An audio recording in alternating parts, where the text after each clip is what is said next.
விபத்துனால ஒரு ஆட்சி வந்துருச்சுங்க, அவ்வளவுதான். மும்முனை போட்டி, யார் வெற்றி பெறுவான்னு கணிக்க முடியாது இருந்தது, யார் எதிரி என்று நம்மளால் கணிக்க முடியாத நிலை இருந்தது.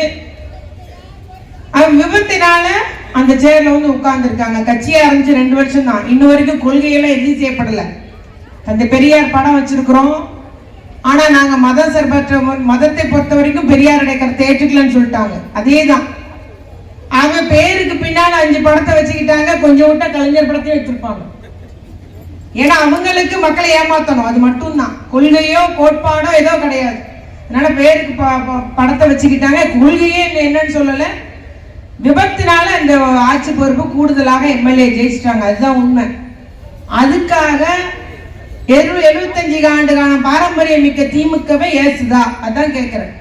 நம்ம திமுகவை அவருக்கு பேசுற பேச்ச கேட்டீங்களா? ஒவ்வொருத்தருக்கும் நீங்க அன்னைக்கே அவ்வளவு பேரும் கண்டனம் தெரிவிச்சிருக்கணும். அதே போல நம்முடைய தலைவர் தன்னுடைய 14-15 வயசுல இந்த கட்சியில இருக்காரு, ஜெயில இருந்திருக்கிறாரு. போராட்டம், அவன் விவசாயி, பாட்டாளி, தொழிலாளி, அது நெசவு தொழில், எல்லா தொழிலையும் போய் பார்த்திருக்காரு. எல்லாருடைய வாழ்க்கை முறை தெரியும். அப்படி இருந்த நம்முடைய கழக தலைவர் தளபதியாரை பற்றி அவன் இழிவா பேசுறான நம்ம அத்துணை பேர் இதுக்கு சரியான கண்டனம் தெரிவிக்கணும். தாவாக்காரங்க எங்க வந்தாலும் அதுக்கு நம்ம பதிலடி கொடுக்கணும். அவங்க ஒண்ணும் போட்டு கிடக்கல. என்ன பண்ணீங்க நீங்க? பொய்யான செய்தி, திமுக பத்தி பொய்யான செய்தியை பரப்பி மக்களை ஏமாத்தி இந்த ஆட்சிக்கு வந்துட்டீங்க, அதுதான் உண்மை. நடக்கிற குற்றச்சாட்டுக்கு எல்லாம் திமுக தான் காரணம் பேச. ஏங்க, அவங்க ஏற்பாடு பண்ண கூட்டம், அங்க மாவட்டத்தில் ஏற்பட்ட கூட்டத்துல கரூர்ல இறந்த அந்த 41 பேருக்கு திமுக குற்றச்சாட்டு சொல்றாங்க. எப்படி சொல்றீங்க? இந்த கூட்டம் போட்டிருக்கோம், இன்னைக்கு கூட்டத்துல ஒரு அசம்பாவிதம்னா கருணாநிதி தான் பொறுப்பு, நான் தான் பொறுப்பு, திமுக தான் பொறுப்பு. ஆகவே அதுதான் நம்ம போலீஸ்ல எழுதி கொடுத்து தான் அனுமதி வாங்குறோம். என்ன ஒரு இதனால அசம்பாவிதனாலும் நாங்க பொறுப்பேற்றுக்கிறோம்னு சொல்லி தான் அனுமதியே வாங்குறோம். ஆனா அப்படி கரூர்ல நடந்த அந்த 40 பேர் இறந்ததுக்கு திமுக குற்றச்சாட்டு சொல்றீங்களே எப்படி? இன்னைக்கு வழக்கு இருக்கு, நம்ம அதை பத்தி பேச வேண்டியது இல்லை. ஆனா இது ஒரு உதாரணம். இதே போல பொய் குற்றச்சாட்டு, ஊழல் குற்றச்சாட்டு எல்லாமே எங்களுடைய தளபதியை பத்தி, பெண்கள் பாதுகாப்புக்கு அப்படி கூவுனீங்க. இன்னைக்கு எங்க போயிட்டீங்க? பேசினாரு எம்எல்ஏ, மார்க்கெட்டிங்க பேசினார்ல. 3 வயசு குழந்தையில இருந்து 65 வயசு முதியோர் வரைக்கும் பாதுகாப்பு இல்ல தமிழ்நாட்டுல. கொள்ளை நடக்கிறது. உங்களுடைய தாவாக்காரங்களே நிறைய பேர் ஈடுபடுறாங்க. போதைப் பொருட்கள் மாட்டுது, கஞ்சா கடத்தல் ஈடுபடுறாங்க. சட்ட ஒழுங்கு சீர்கிட்டு இருக்குது, அடிக்கடி நடக்குது. ஆனா நீங்க எதுவுமே கண்டுக்காம வாய் மூடி மௌனமா இருக்கிறீங்க. ஆகவே இந்த ஒரு குற்றச்சாட்டுகள் எல்லாம் இப்பொழுது பாத்தீங்கன்னா கொள்ளை அதிகரிச்சிருக்குது. ஆனாலும் இந்த முதலமைச்சர் எந்த நடவடிக்கை எடுக்கப்படல. ஆனா தளபதியார் இருக்கும் போது நீங்க எல்லா சின்ன குற்றச்சாட்டுகள் எல்லாம் யார புகார் சொன்னீங்க? எங்க தளபதியை சொன்னீங்க. நிறைய நடவடிக்கை எடுத்து வந்தாரு. பெண்களுக்கான திட்டத்தை கொண்டு வந்தாரு. பொருளாதார வளர்ச்சி ஏற்பட்டுச்சு, தொழில் வளர்ச்சி ஏற்பட்டுச்சு, கல்வி வளர்ச்சி ஏற்பட்டுச்சு, மக்களுடைய வாழ்வாதாரம் உயர்ந்தது, தனிநபர் வருமானம் உயர்ந்தது. அவ்வளவு வளர்ச்சி பெற்றுச்சு தமிழ்நாடு. இன்னைக்கு தமிழ்நாடு பின்னோக்கி கொண்டு போயிருக்குது, பின்னோக்கி போகுது. பாருங்க, அவங்க இருந்த 5 ஆண்டு காலத்துல இந்த தமிழ்நாடு இருண்ட காலத்துக்கு தள்ளப்படும் என்பதுதான் உறுதி. ஏனென்றால் எதையும் அறியாம ரீல்ஸ் ஆட்சி நடைபெறுகிறது. இன்னும் சினிமா தான். பஞ்சு டைலாக் தான் அவர் பேசுறாரு. அவர் பேசுறதுக்கு அர்த்தம் கூட தெரியல.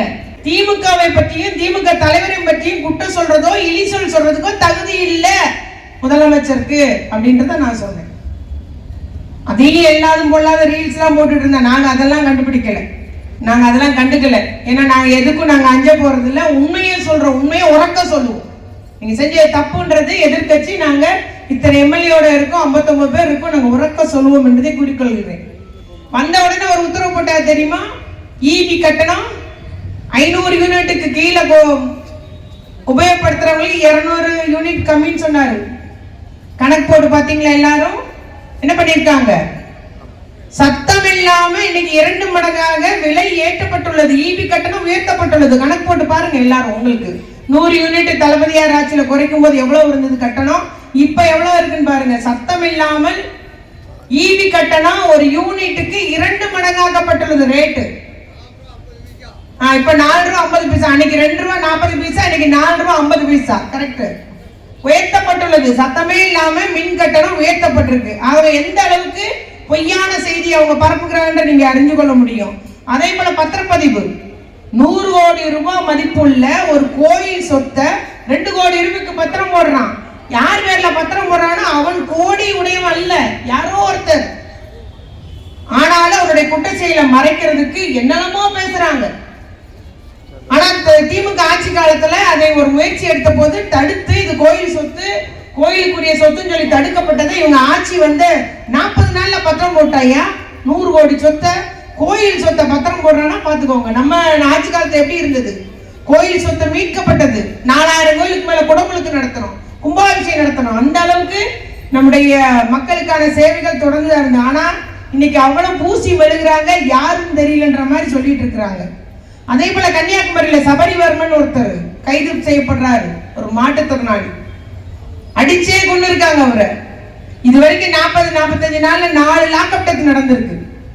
ஆனா எல்லாம் வாய் மூடி மௌனியா இருக்காங்க. கூட இருக்கிற கூட்டணியில இருக்கிற கட்சியா இருந்தாலும் சரி, பிற எல்லாருமே வாய் மூடி மௌனமா இருக்காங்க. அடிச்சே லாக்அப்ல இருந்தவங்க, விசாரணைக்கு அழைச்சிட்டு போனவங்கள அடிச்சே கொண்டிருக்கிறாங்க. அதுல பாவம் ஒரு மாற்றுத்திறனாளி எவ்வளவோ ஒரு அந்த அடக்குமுறையினால அவர் இறந்திருக்காருன்னு சொல்லிட்டு அவங்க ரொம்ப சிரமப்படுறாங்க. இவங்க கொண்டு போய் 10 லட்ச ரூபா கொடுத்துருக்காங்க. குடும்பம் சொல்லிட்டாங்க, இந்த 10 லட்ச ரூபாய் வேண்டாம், நீதி வேணும் எங்களுக்கு. விசாரணை கைதியா கூட்டு வந்தீங்க, அவர் இல்ல போனை மட்டும் வாங்கிட்டு வீட்டுக்கு அனுப்பிட்டாங்களாம். அதுக்கப்புறம் அவரை கொஞ்சம் வர சொல்லுங்கம்மா அவங்க பொண்டாடியில பேசியிருக்காங்க. நீங்க போங்கயான்னு சொல்லி அனுப்பி வச்சிருக்கவன கொண்டு விட்டானுங்க. அன்னைக்கு ஒரு இந்த மாதிரி ஒரு சம்பவம் நடந்த போது எவ்வளவு துள்ளி குதிச்சாரு இதே முதலமைச்சர். இன்னைக்கு எங்க போனாங்க? வாய் மூடி மௌனமா இருக்காரு. ஆகவே பொய்ய சொல்லி அந்த ஆட்சிக்கு வந்து நமக்கு தெரியாது. நாங்க என்ன சொல்றோம்? நீதி வேணும். சிறப்பு புலனாய்வு மூலம் அதை விசாரணை செஞ்சு சபரிவர்மன் குடும்பத்தினருக்கு நீதி கிடைக்கணும். இத மாதிரி ஒரு அவலம் இனி தொடரக்கூடாது. விசாரணை என்று அழைத்துட்டு போய் மரணத்தை விளைவிக்கிற இந்த அவலம் இனி தொடரக்கூடாது என்பது திமுக உடைய வேண்டுகோளா நாங்க வைக்க விரும்புறோம். யாரும் பேசக்கூடாது. ஆகவே பத்திரிகை ஜனநாயகத்தை காலில் போட்டு மிதிக்கிறார் முதலமைச்சர் விஜய் அவர்கள். எல்லாரும் அவங்க பத்திரிகையாளர்களும் வேண்டாமா, அவங்க ரீல்ஸ் போட்டே போதுமா, ரீல்ஸ் போட்டு தான் ஆட்சிக்கு வந்தாங்க. ஆனா பத்திரிகை என்பது ஜனநாயகத்தினுடைய 4வது தூணு. அப்ப நீங்க ஜனநாயகத்தை காலில் போட்டு மிதிக்கணும்னு சொல்லிட்டு எங்க போதோ தெரியல, என்ன ஆக போகுதுன்ற மாதிரி நமக்கு இருந்தாலும் எதிர்கட்சியாக திமுக மக்களோடு இருந்து மக்களுக்காக நாங்கள் குரல் கொடுப்போம். உங்களுக்கு மக்களை காப்பாற்றுவது, தமிழ்நாட்டை காப்பாற்றுவது எங்களுடைய கடமையாக இருக்கும் என்பதை மட்டும் நான் இங்கு கூறிக்கொள்ள விரும்புகிறேன். செய்திகளை உடனுக்குடன் தெரிந்து கொள்ள கீழ்கண்ட கேபிள் மற்றும் டிடிஹெச் நெட்வொர்க்குகளில் எம்நாடு செய்தி தொலைக்காட்சியை காணுங்கள். பாதகம் செய்பவரை கண்டால் நாம் பயம் கொள்ளலாகாது பாப்பா. மோதி மிதித்துவிடு பாப்பா, அவர் முகத்தில் உமிழ்ந்துவிடு பாப்பா. அண்மை செய்திகளை உடனுக்குடன் தெரிந்து கொள்ள இணைந்திருங்கள் எம்நாடு தொலைக்காட்சியுடன்.